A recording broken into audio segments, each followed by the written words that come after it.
I'm Dustin with Rocky Mountain ATVMC, and today I'll be showing you how to install the aux brake left-hand rear brake.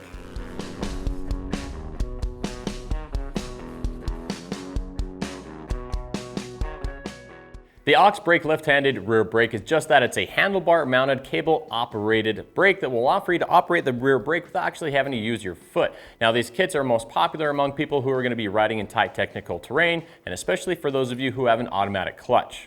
However, plenty of riders will find this very useful, especially if you're side hilling and you need to kickstart your bike, or if you're negotiating a really steep technical downhill right-handed turn, or whatever the case may be. Having another option that's available to you will definitely help to give you more control of your bike, and it's never a bad idea. So whether you're a weekend warrior or a hard enduro rider, the aux left-handed rear brake will definitely help to give you more control over your bike. So these kits are available for quite a few different dirt bikes, and the installation process is going to be very similar for the most part, but for today we're going to be showing you how to install this on a 2017 Husqvarna TX 300. To do this job, we're just going to need a few basic hand tools. You will want to have some medium strength thread locker, some dikes, zip ties, contact cleaner, rags, and some safety glasses. Now, the aux brake left-handed rear brake can be found on our website, and you will find that they also offer it in a kit with a multifunction switch for the dual sport versions. All right, now the first thing you're going to want to do is make sure that you thoroughly read through the provided set of instructions. It's going to give you some really good step-by-step methods on how to get this kit installed, and it may even provide you with some tips and tricks. Now, the first thing that we're going to want to do is remove our hand grip, and in order to do so, we do need to remove the wraparound handguard. Now, we've got some really cool lock-on ODI hand grips that are going to come off really easy that we can also reinstall. However, if you've got the glued-on type, you might have to destroy them in getting them off, but right now might not be a bad idea to look into getting some new grips. Now, once we've got that taken care of, we can then go ahead and remove our seat and then our fuel tank so that we can access our cable routing. All right, so now that we've gained access to everything, we've got our tank and stuff removed, we can now begin to mount the lever. Now, to do this, we may need to rearrange, reorganize, or relocate some of the accessories that are on our handlebars. Now, when you're mounting this lever, we're going to mount it so that it's sitting just beneath our clutch lever.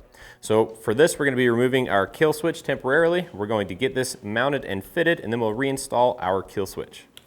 All right, so now that we've got this set on the handlebars, this may or may not be its final resting place. You want to make sure that you have enough clearance so that you can still operate the clutch and still be able to grab the left-handed rear brake. So later on, we may need to make some adjustments to this to make it comfortable for us and safe. Next, we're going to reinstall our hand grip, and then we're going to reinstall the handguard.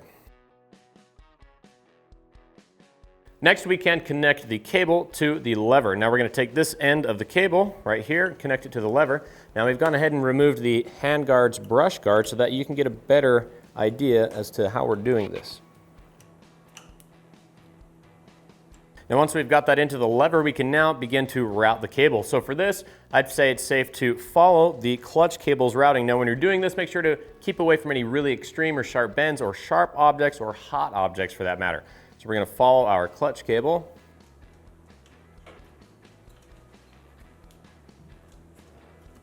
All right, now once we've got it pulled through here, we're going to follow our clutch cable again to about this section of the frame. Now once we get to here, we're going to route it down through the frame, in between the frame and the engine. We're going to have it pop out here just on the other side.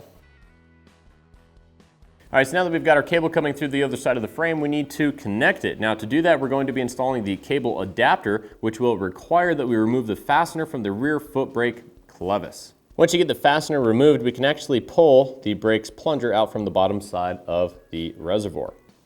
Next, we can take the brake cable adapter. We're going to take the plunger, the brake plunger, we're going to place it up through the adapter like so. And then we will take the supplied M6 fastener, we're going to slide it through the brake cable adapter, through the plunger, and out the other side. Now before we reinstall this onto the assembly, we're going to take a little bit of medium strength thread locker, and we're going to apply it to these threads. Then we can refit this to the brake assembly.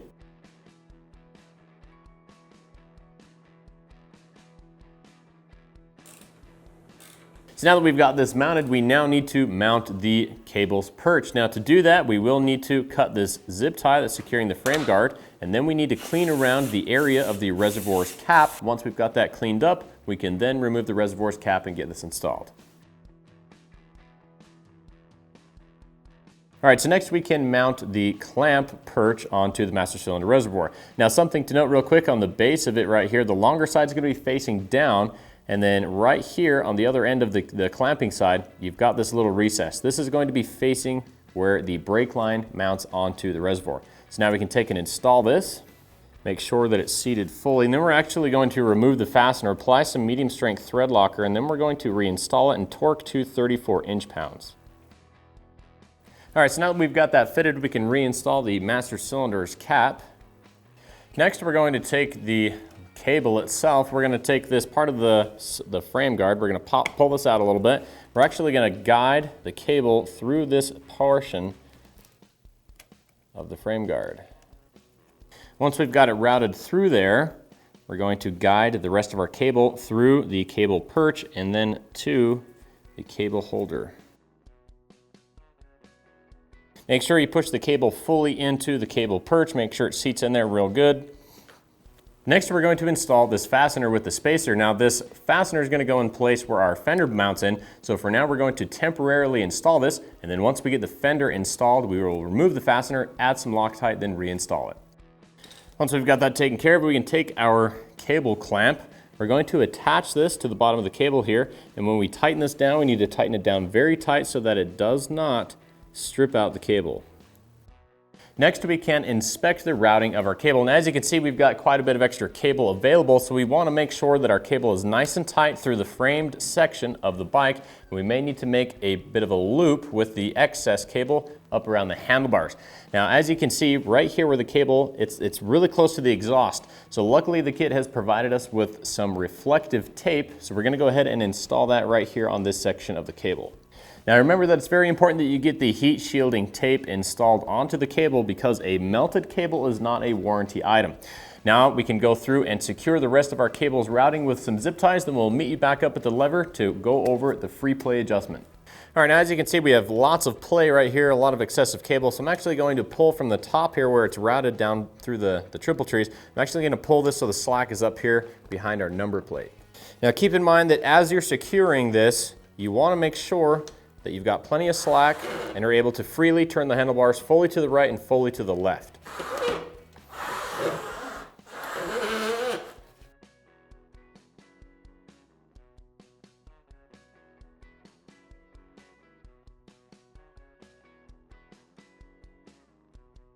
All right, so up here at our lever, we need to go through and set our free play. Now, when you're setting your free play, this perch is a standard barrel type of free play adjuster. So when we set that free play, we want to make sure that we have our free play at our lever with the bars fully clocked to the right and fully clocked to the left.